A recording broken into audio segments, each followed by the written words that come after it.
Hi friends, ரீசெண்டாக பார்த்தீங்க அப்படின்னா ஜனநாயகன் படத்துக்கு வந்து ட்ரோன் மூலமாக எல்இடி திரையில் ப்ரொமோஷன் பண்ணியிருக்காங்க. ஸோ சென்னையில் இதுக்கு முன்னாடி ட்ரோன் மூலமாக வந்து தனியாக பண்ணியிருக்காங்க அண்ட் எல்இடி திரையில் வந்து தனியாக பண்ணியிருக்காங்க. பட் ரெண்டுமே சேத்தாப்பில் பண்ணியிருக்கிறது இதுதான் ஃபஸ்ட் டைம். ஸோ அண்ட் தளபதி படத்துக்கு வந்து ப்ரொமோஷன் பெருசாக தேவையில்லை அண்டு டீமே பெருசாக வந்து இது வரைக்கும் பண்ணல. பட் ஆனால் என்ன பண்ணாங்க, ஃபேன்ஸோட ஹாப்பிக்காக வந்து பண்ணியிருக்காங்க.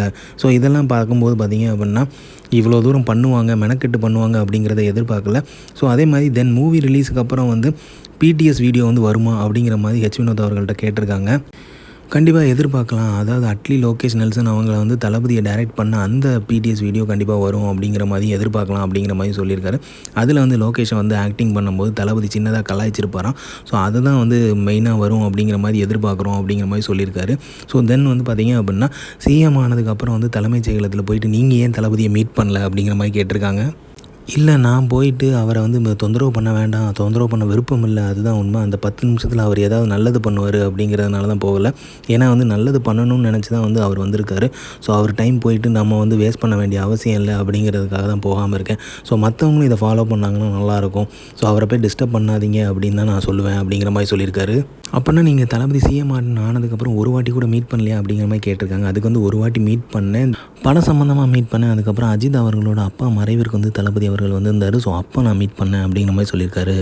நீங்கள் அரசியலில் களம் காணுவீங்களா அப்படிங்கிற மாதிரி கேட்டிருக்காங்க. ஏன்னா வந்து உங்கள் ப்ரொடியூசருக்கு ஏற்கனவே வந்து பதவி கொடுத்துருக்காங்க, இப்போ இடைத்தேர்தல் வேறு வருது, அதில் வந்து நீங்கள் ஏதாவது களம் காணுவீங்களா அப்படிங்கிற மாதிரி கேட்டிருக்காங்க. அதுக்கு அவர் என்ன சொல்லியிருக்காருன்னா, ஸ்ட்ராங்கான மைண்டு வேணும். ஸோ அது எனக்கு வந்து இல்லை அண்ட் நான் வந்து சீட்டு கேட்டில் அவங்க கொடுக்க மாட்டாங்க. ஏன்னா இவன் இதுக்கு சரிப்பட்டு வர மாட்டான் அப்படிங்கிறது அவங்களுக்கு நல்லாவே தெரியும். ஸோ ஜனநாயகன் பொறுத்த வரைக்கும் உங்களுக்கு மெமரபுளான விஷயம் என்ன அப்படின்னு கேட்டதுக்கு வந்து அவர் வந்து ஆடியோ லான்ச் தான் குறிப்பிட்டு பேசியிருக்காரு. ஸோ அதை வந்து சொல்லணுன்னா மலேசியாவில் நடந்த ஆடியோ லான்ச் என்னால் வந்து மறக்கவே முடியாது.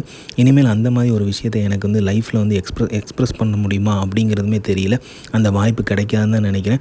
மேபி வந்து ஏதாவது ஃபுட்பால் கேமில் ஸ்டேடியத்தில் போயிட்டு வேணால் பார்க்கலாம். அது கூட வந்து 3-4 மணி நேரத்தில் முடிஞ்சிடும். பட் இது வந்து பார்த்திங்க அப்படின்னா 7 மணி நேரம் நடந்துச்சு. ஸோ வந்து அவ்வளோ மக்கள் வந்து ஒரு பர்சனுக்காக வந்து வெயிட் பண்ணி அந்த அவங்களோட எனர்ஜியை வந்து கொஞ்சம் கூட குறைக்காமல் அதை வந்து அவங்க வந்து ஃபுல் எனர்ஜியும் காமிச்சது பார்க்கும்போது செம்ம பிரமிப்பாக இருந்துச்சு. அதை வந்து என்னோடய லைஃப் டைமில் மறக்கவே முடியாது. என்றுமே வந்து அது என்னோடய நினைவில் இருக்கும். அந்த மாதிரியான ஒரு ஹாப்பியஸ்ட் மூமெண்ட் அதுதான். ஸோ ஆடியோ லான்ச் வந்து மறக்கவே முடியாது அப்படிங்கிறதையும் ஷேர் பண்ணியிருக்காரு. ஸோ வேறு லெவலில் வந்து லைவ்லி மூமெண்ட்டாக வந்து அவர் வந்து பார்த்ததை வந்து எக்ஸ்ப்ரெஸ் பண்ணியிருக்காரு. உண்மையிலேயே அது ஒரு வேறு லெவல் சம்பவம் தான். ஸோ இந்த மாதிரி சிஎம் தளபதி விஜய் பற்றி தெரிஞ்சுக்க லைக் பண்ணுங்கள், ஷேர் பண்ணுங்கள், ஃபிலிமா சேனலை சப்ஸ்கிரைப் பண்ணுங்கள். தேங்க்யூ.